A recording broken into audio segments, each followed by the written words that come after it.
நான்காவது படத்துல 13வது கணக்கு. முக்கோணம் ஏபிசியின் பக்கங்கள். முக்கோணம் ஏபிசியின் பக்கங்கள். நான் முக்கோணம் வரைஞ்சிக்கிறேன். ஏபிசி பக்கங்கள் ஏபி மற்றும் ஏசியில் அமைந்த புள்ளிகள் முறையே. ஏபி மற்றும் ஏசியில் அமைந்த புள்ளிகள் முறையே. ஏதோ ஒரு இடத்துல புள்ளி வச்சிருந்தேன். டி மற்றும் ஏன்னு சொல்லிட்டாங்க. ஓகேவா? இப்ப டி என்ன பண்ணிடுறானே சேர்த்தறேன்.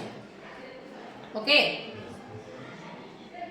மேலும் AB = 5.6 சென்டிமீட்டர். மொத்தமா AB = 5.6 மொத்தமா இருக்கு சாமி. மொத்தமா 5.6. AD = 1.4. AD 1.4. பாருமா மொத்தமா 5.6 சொல்றாங்க. AD மட்டும் எவ்வளவு சொல்றாங்க? 1.4. இப்போ மொத்தம் நான் ரெண்டுத்தையும் கூட்டினா 5.6 வரணும். இங்க 1.4 போயிடுச்சா மீதி எவ்வளவு இருக்கும்? இதல இருந்து என்ன பண்ணனும்? இத கழிச்சிங்க போடணும். ஓகேவா?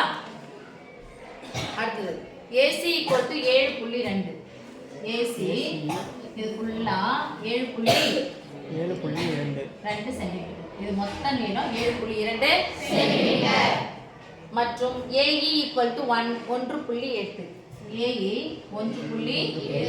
அப்ப மீதி என்ன பண்ணனும்? இதல இருந்து இத கழிச்சா இந்த பக்கம் கிடைச்சிருமா? சொல்ல மாட்டீங்களே. கிடைச்சிரும். எனில் DE parallel BC என காட்டுக. DE parallel BC என காட்டுக. BC யும் DE எப்படி இருக்குது? இணையாக இருக்கு. அப்பா பத்தாவ சமமா இருக்குது. சமமா இருக்குது. DE யும் BC எப்படி இருக்கு சாமி? இணையா இருக்குன்னு காமிக்க சொல்றாங்க. இந்த வார்த்தை வந்துச்சுனா parallelனு ஒரு வார்த்தை வந்தா என்ன பண்ணனும் சாமி சொல்லுங்க பார்க்கலாம். AD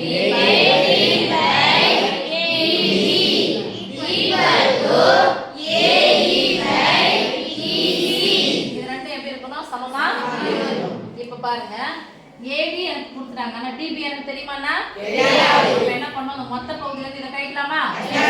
முழு எண் 5 இருக்குது. முழு எண் 1 இருக்குது. கழிச்சா எத்தனை வரும்? 4. முழு இங்க தசமத்துக்கு அப்புறம் 6 இருக்கு. இங்க 4. 6ல இருந்து 4 கழிச்சா 2. அப்ப புள்ளி 2. 5ல இருந்து 1 கழிச்சா 4. ஓகே? 4.2.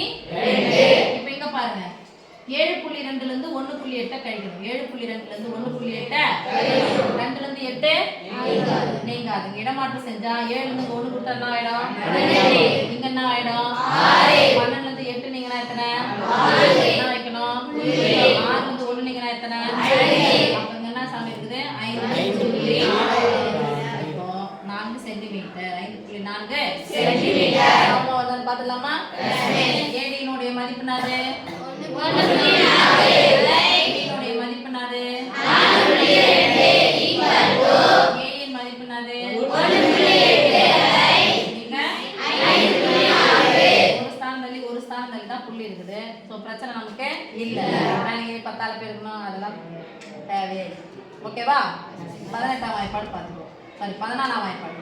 1 14 14 2 14 22 3 14 32 42 1 14 14 3 14 1 18 18 3 18 24. கேன்சல் பாருங்க. 1/3 = 1/3.